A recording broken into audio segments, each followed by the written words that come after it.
નમસ્તે વિદ્યાર્થી મિત્રો।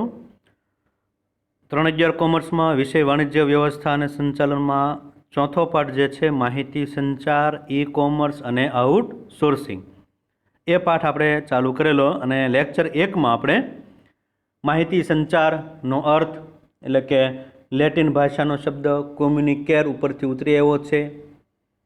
ત્યાર પછી તો કે માહિતી સંચારની વ્યાખ્યાઓ આપણે છેલ્લે પૂરી કરી, જેમાં માહિતી સંચાર એટલે આપણા વિચારોને બીજાના મગજમાં દાખલ કરવાની પ્રક્રિયા, આ બધી એ ચર્ચાઓ પૂરી કરી। હવે આ બીજા લેક્ચરમાં આપણે માહિતી સંચારની પ્રક્રિયા વિશે વાત કરવાની છે, જેમાં જોઈએ દરેક વિદ્યાર્થીનું એ પૂરેપૂરું ધ્યાન અહીંયા હોવું જોઈએ। આધાર સામગ્રી એટલે કે ડેટા પર પ્રક્રિયા કર્યા બાદ મળતી નિપજ એટલે માહિતી। ઉદાહરણ તરીકે એક વસ્તુના 5 સ્થળેથી જો ભાવ લેવામાં આવે તો ભાવ જે છે એ શું છે? માહિતી છે, ડેટા। પણ તેમાં સૌથી ઓછા ભાવ અને સૌથી વધુ ભાવ જેવી વિગતો એ માહિતી કહી શકાય। એની પ્રક્રિયા આપણને નીચે મુજબ એના સોપાનો આપેલા છે, અને પ્રક્રિયા જે હોય તમને ખ્યાલ છે જ તે કે પ્રક્રિયા હોય, રચના હોય, વિધિ કે તબક્કા, આવા શબ્દો હોય ને એના ક્રમમાં કોઈ ફેરફાર કરવાનો હોતો નથી। જે ક્રમ આપેલો છે ને એ જ ક્રમ એ આપણે રાખવાનો છે, ભલે કોઈ પણ વિષય હોય, બરાબર। તો પ્રક્રિયા એ આપણે જોઈએ નીચે મુજબ છે। પહેલું, સંદેશાનું ઘડતર સમજવા માટે છે, બરાબર। આ જે છે ને એના સોપાનો એ આપણે એ ક્યારેક પરીક્ષામાં પૂછાય છે, તો આ યાદ રાખવાનું છે। આ તો એની સમજૂતી છે ને આ એક ઉદાહરણ છે, ખાલી સમજૂતી માટે આપણને ગળે ઉતરે એટલા માટે વાત, બરાબર। કે આપણે જે છે આ વસ્તુ આપણી કામની છે। સોપાનો જે છે ને એ સોપાન એટલે શું? પ્રક્રિયા। જોઈએ સૌથી પહેલાં તો શું થાય તો કે સંદેશાનું ઘડતર થાય। માહિતીના આદાન પ્રદાનની પ્રક્રિયામાં સંદેશાની રચના કરવામાં આવે છે। માહિતી જે હોય એની આપલે લેવડ દેવડની પ્રક્રિયામાં સંદેશાની રચના પહેલાં તો કરાય છે।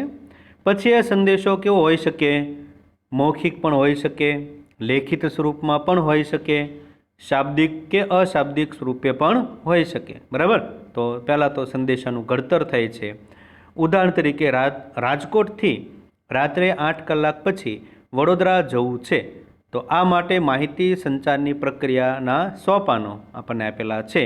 જોઈએ સોપાનોમાં સૌથી પહેલું સંદેશાનું ઘડતર, પછી છે માધ્યમની પસંદગી, કયા માધ્યમ દ્વારા, પછી સંદેશો મોકલવો, સામેના વ્યક્તિએ સંદેશો શું કરે?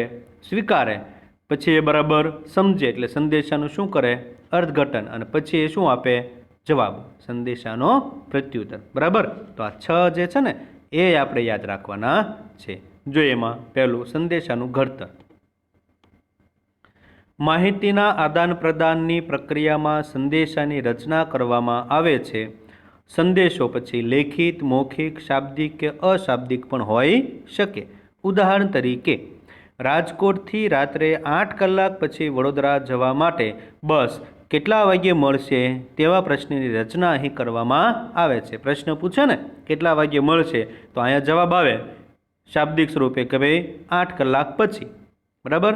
પણ એના માટે શું કરવું પડે? પહેલાં સંદેશાનું ઘડતર પહેલાં કરવું પડે। પછી છે માધ્યમની પસંદગી, એ સંદેશો મોકલવા માટે કયું માધ્યમ આપણે પસંદ કરીશું? સંદેશાની રચના કર્યા પછી સંદેશો મોકલવા માટે રૂબરૂ અથવા તો માહિતી સંચારના સાધનો પૈકી કોઈ એક અથવા તો એક કરતાં વધુ માધ્યમની પસંદગી કરવામાં આવે છે। એ સંદેશો આપણે બનાવી નાખ્યો, રચના કરી નાખી, બરાબર। એ મોકલવા માટે આપણે કાં તો રૂબરૂ જઈશું અને કાં તો આપણે અન્ય માહિતી સંચારના જે સાધનો છે એના દ્વારા કોઈ પણ એક કરતાં વધુ માધ્યમ કે જેના દ્વારા આપણે સામેના વ્યક્તિને સંદેશો મોકલાવશું એ માધ્યમની પસંદગી કરે છે। એટલે કે સંદેશો મોકલવા માટે ટેલિફોનના માધ્યમની પસંદગી કરવામાં આવે છે। 3.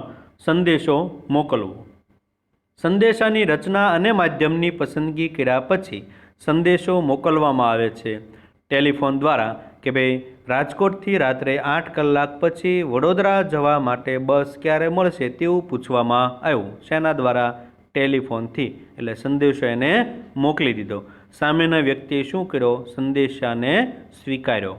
સંદેશો મોકલનાર સંદેશો મોકલે છે ત્યારે સંદેશો મેળવનાર સંદેશાનો સ્વીકાર કરે છે. એટલે મોકલનાર જે છે એને સેન્ડર કહેવાય અને મેળવનાર છે સંદેશો એને રિસીવર કહેવાય. બરાબર ને? આ મોકલનાર અને આ મેળવનાર. ટેલિફોન દ્વારા રાજકોટથી રાત્રે 8 કલાક પછી વડોદરા જવા માટે બસ ક્યારે મળશે એવો સંદેશો એને મળ્યો. હવે એ સંદેશો શું કહેવા માગે છે એ સંદેશાનું એણે શું કર્યું? અર્થઘટન. સમજ્યા પહેલાં, સમજે પછી જવાબ આપે ને. પહેલાં એનું અર્થઘટન કર્યું. સંદેશો મોકલનાર સંદેશામાં એવી ભાષા અને શબ્દોનો ઉપયોગ કરે છે જેથી સંદેશો સ્વીકારનાર તેનું યોગ્ય રીતે અર્થઘટન કરી શકે. એવી ભાષા અને શબ્દોનો ઉપયોગ સંદેશો મોકલનાર કરે છે કે જે એકદમ ટૂંકી અને સરળ ભાષામાં જ હોવો જોઈએ. આપણે અગાઉ પણ શીખી ગયા ને, સંદેશો એકદમ ટૂંકો અને સરળ, સામેના વ્યક્તિને જલ્દીથી સમજાઈ શકે એવો હોવો જોઈએ. સંદેશો મોકલનાર રાજકોટથી રાત્રે 8 કલાક પછી વડોદરા જવા માટેની બસ ક્યારે મળશે એવું પૂછે છે ત્યારે સંદેશો સ્વીકારનાર જે છે એને એવું કહે છે કે રાત્રે 8 કલાક પછી વડોદરા જવા માટેની બસ મળશે તેવું જ સમજે છે. જેવું પૂછે છે ને બરાબર એવું સામે સમજે છે. એટલે એનું અર્થઘટન કર્યું, બરાબર છે. પછી અર્થઘટન કર્યા પછી શું આપે? એનો પ્રત્યુત્તર. પ્રત્યુત્તર એટલે શું કહેવાય? જવાબ. સંદેશો સ્વીકારનાર સંદેશાનું યોગ્ય અર્થઘટન કરી અને પછી એનો જવાબ સામેના વ્યક્તિને આપે છે. સંદેશો સ્વીકારનાર રાજકોટથી રાત્રે 8 કલાક પછી વડોદરા જવાની બસ ક્યારે મળશે તેનો જવાબ આપે છે. બરાબર?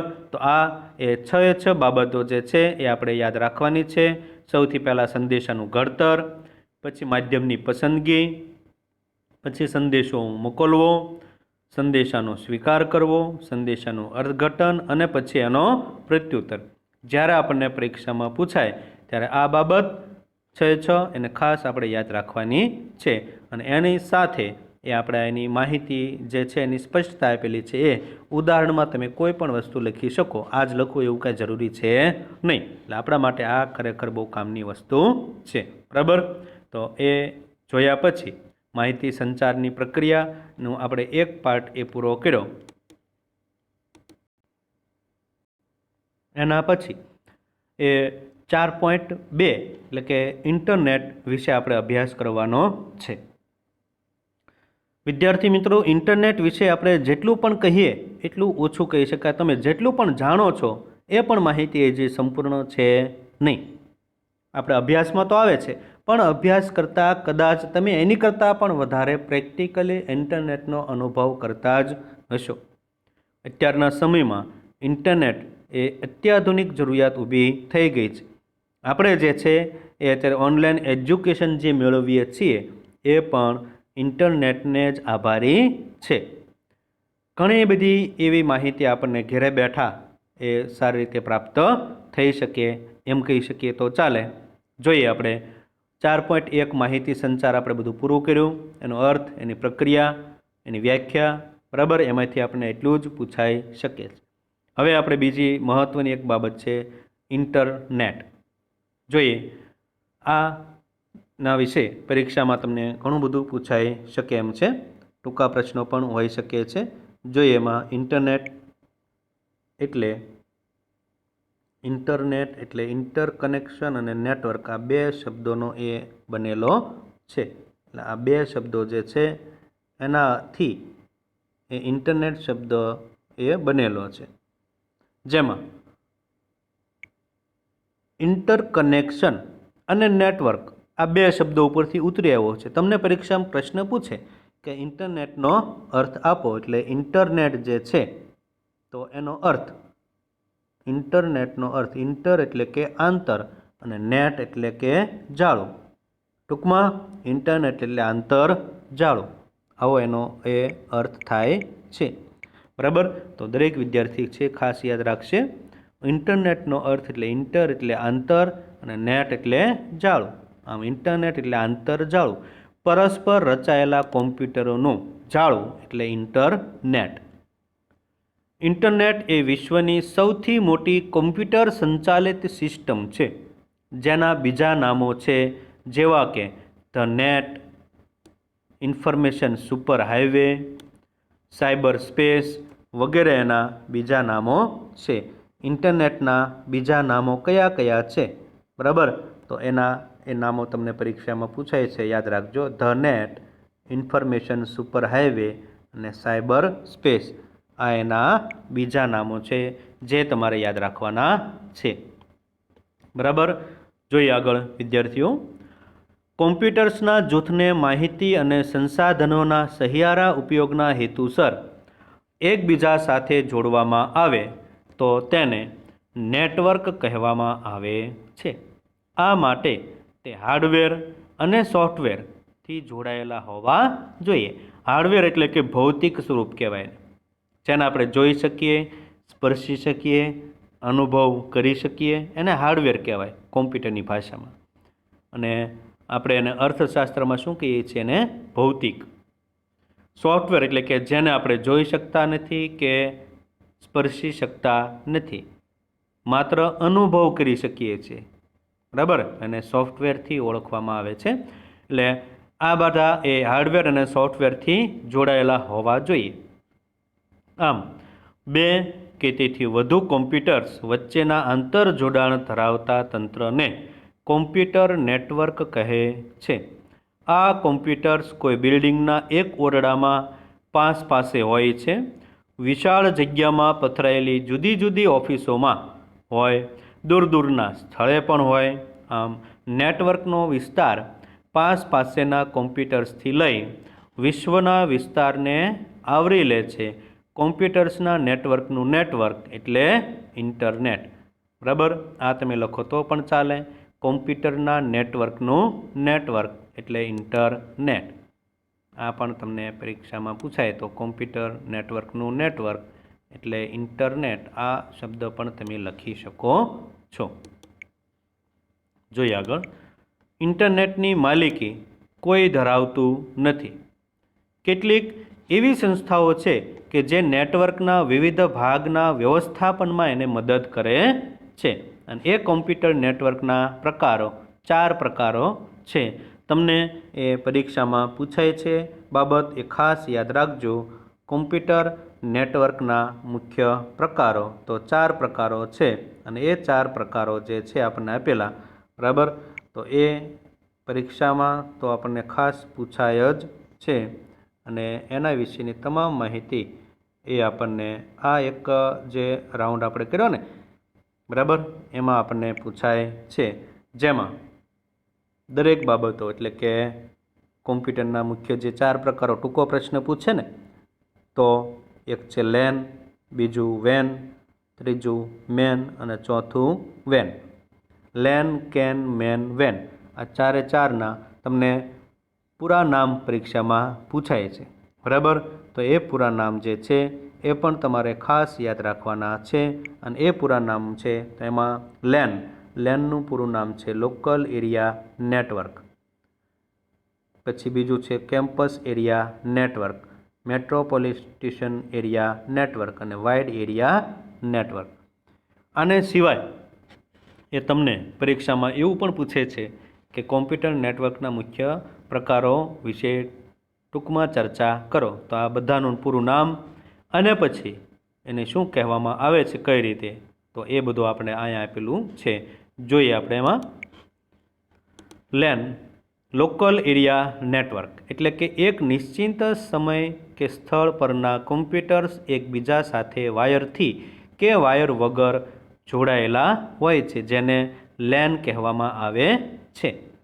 કેન, કેમ્પસ એરિયા નેટવર્ક એટલે કે એક કેમ્પસ પરના કોમ્પ્યુટર્સ એકબીજા સાથે જોડાયેલા હોય છે. આપણે જેમ એ સ્કૂલનું કેમ્પસ હોય છે ને, તો એમાં એ કેન હોય છે, એટલે કે કેમ્પસના જે બધા કોમ્પ્યુટર છે એકબીજા સાથે જોડાયેલા હોય છે. કોઈ પણ જગ્યાએ બીજી બિલ્ડિંગમાં એડમિન ઓફિસમાં આપણે માહિતી મોકલી હોય તો આપણા કોમ્પ્યુટરથી આપણે મોકલી શકીએ છીએ, એને કેન કહેવાય.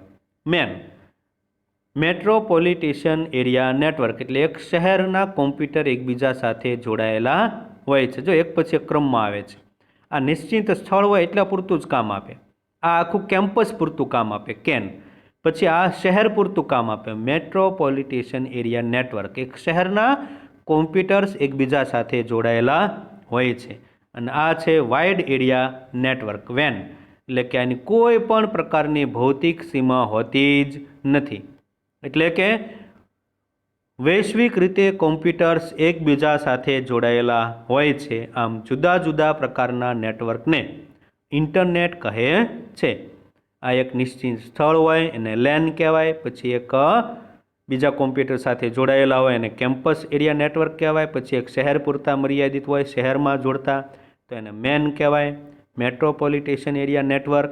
અને આખા વિશ્વને જોડતા કોમ્પ્યુટર કે જેની કોઈ પણ પ્રકારની ભૌતિક સીમા હોતી જ નથી એને વેન એટલે કે વાઇડ એરિયા નેટવર્ક કહે છે. બરાબર, આ ચારે ચાર બાબતને ખાસ યાદ રાખજો વિદ્યાર્થીઓ. ત્યાર પછી જોઈએ વાઇડ એરિયા નેટવર્કને બે વિભાગમાં વહેંચવામાં આવ્યા છે. તમને એ પણ પરીક્ષામાં પૂછાય છે કે વાઇડ એરિયા નેટવર્ક એટલે કે વેન, વેનના એ કયા બે ભાગ છે? તો એમાં બે ભાગમાં એક એન્ટરપ્રાઇઝ વેન અને એક ગ્લોબલ વેન વિશે આપણે માહિતી મેળવવાની છે. તો એન્ટરપ્રાઇઝ વેન અને ગ્લોબલ વેન વિશે આપણે માહિતી જોઈએ આગળ. એન્ટરપ્રાઇઝ વેન એક જ મોટી સંસ્થાના વિશાળ રીતે પથરાયેલા કોમ્પ્યુટર્સનું નેટવર્ક છે, જે વિવિધ સ્થળોના સ્થિર કોમ્પ્યુટર્સના નેટવર્કનું નેટવર્ક છે. જે સંસ્થા માટે ઊભું કરવામાં આવેલું નેટવર્ક છે. આવા નેટવર્ક ઇન્ટ્રાનેટથી ઓળખાય છે. ઉદાહરણ તરીકે ભારતીય રેલવે, જે સમગ્ર દેશમાં તેમની કચેરીઓના કોમ્પ્યુટર્સને આ રીતે જોડે છે. અલ્ટ્રા જે કંઈ કહી શકાય નેટવર્ક ઇન્ટ્રાનેટ. એન્ટરપ્રાઇઝ વેન જે છે એનું ઉત્તમ ઉદાહરણ છે ભારતીય રેલવે. બધા જ કોમ્પ્યુટરો છે એનું એક નેટવર્ક ને એ કચેરી સાથે એણે જોડી દીધેલું છે. કોઈ પણ સ્થળેથી આપણે ટિકિટનું રિઝર્વેશન કરાવી શકીએ છીએ, બુકિંગ કરાવી શકીએ છીએ અને કેન્સલ કરાવી શકીએ છીએ. તમામ માહિતી આપણે એને વિશે એ ભારતીય રેલવે જે વેબસાઇટ છે એના ઉપરથી મેળવી શકીએ છીએ. એને એન્ટરપ્રાઇઝ વેન કહેવામાં આવે છે. ત્યાર પછી બીજું છે ગ્લોબલ વેન. આ બે શું છે? એન્ટરપ્રાઇઝ વેન અને ગ્લોબલ વેન એ બે શું છે? તો કે વેનના બે પ્રકાર છે. વાઇડ એરિયા નેટવર્કને બે વિભાગમાં વહેંચ્યા છે ને, એક એન્ટરપ્રાઇઝ વેન અને એક ગ્લોબલ વેન. ગ્લોબલ વેન આ વિશાળ નેટવર્ક છે. આ નેટવર્કને ભૌગોલિક સીમાઓ છે જ નહીં, આખા વિશ્વને એ જોડે છે. તે વિવિધ દેશો અને ખંડો સુધી ફેલાયેલું છે.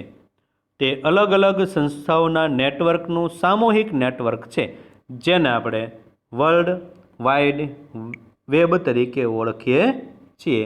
તમને પરીક્ષામાં પૂછાય છે કે WWWનું પૂરું નામ જણાવો, તો વર્લ્ડ વાઇડ વેબ એનું પૂરું નામ છે. તો આ બાબતને ખાસ યાદ રાખજો.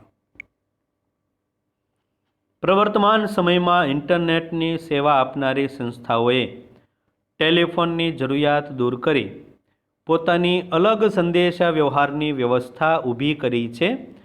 અનેક જાણીતી સંસ્થાઓએ અનેક કોમ્પ્યુટર્સને પરસ્પર જોડી તેનું જાળું બનાવી આ રીતે જોડાયેલા કોમ્પ્યુટર્સને સાથે માહિતીની આપલેમાં ઉપયોગી બને છે. આમ ઇન્ટરનેટ એટલે કોઈ એક મધ્યસ્થ સંસ્થા દ્વારા ટેલિફોનની મદદથી કે મદદ વગર સંદેશા વ્યવહારના ઉપગ્રહની મદદથી સંદેશા વ્યવહાર માટે રચાયેલું કોમ્પ્યુટર્સનું જાળું એટલે ઇન્ટરનેટ. તમને પરીક્ષામાં ખાસ પૂછાય છે ઇન્ટરનેટ એટલે શું? તો આ એનો જવાબ છે. ખાસ એ યાદ રાખવાનું છે તમારે.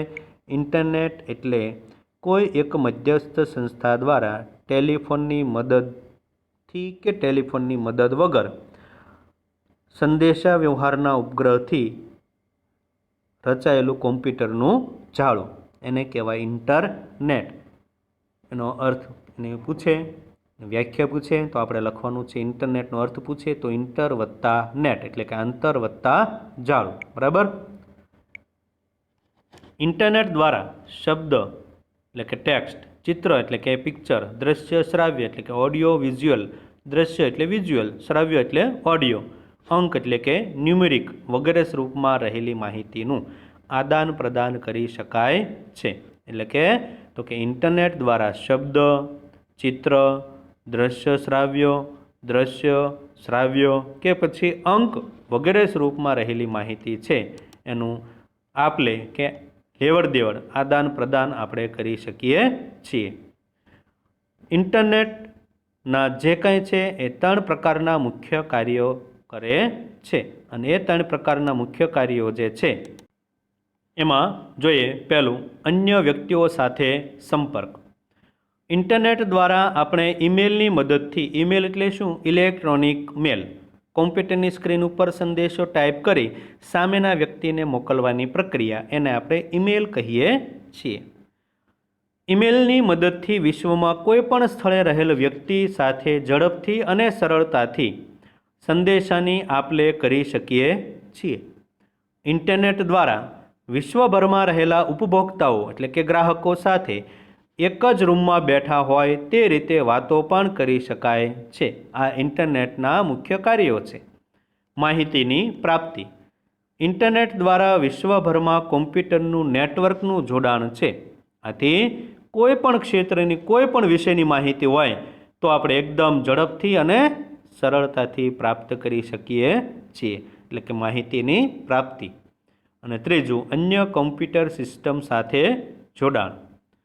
ઇન્ટરનેટના પ્રસારણ માધ્યમોનો ઉપયોગ કરી અન્ય કોમ્પ્યુટર સિસ્ટમની સાથે સીધું જ જોડાણ મેળવી શકાય છે. એટલે કે બેન્કિંગ સુવિધાઓ ઓનલાઈન પ્રાપ્ત થઈ છે.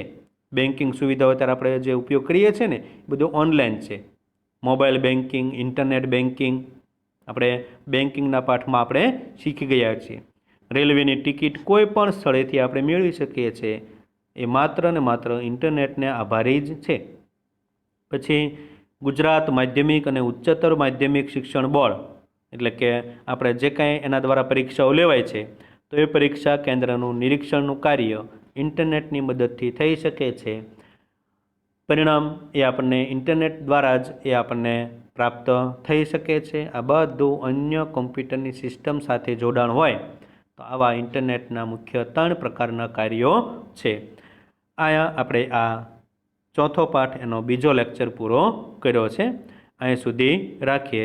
હવે પછીનો જે ત્રીજો લેક્ચર જે છે બરાબર, તો એના વિશે માહિતી આપણે મેળવશું લેક્ચર નંબર 3માં. આજનો લેક્ચર આપણે અહીંયા સુધી રાખીએ.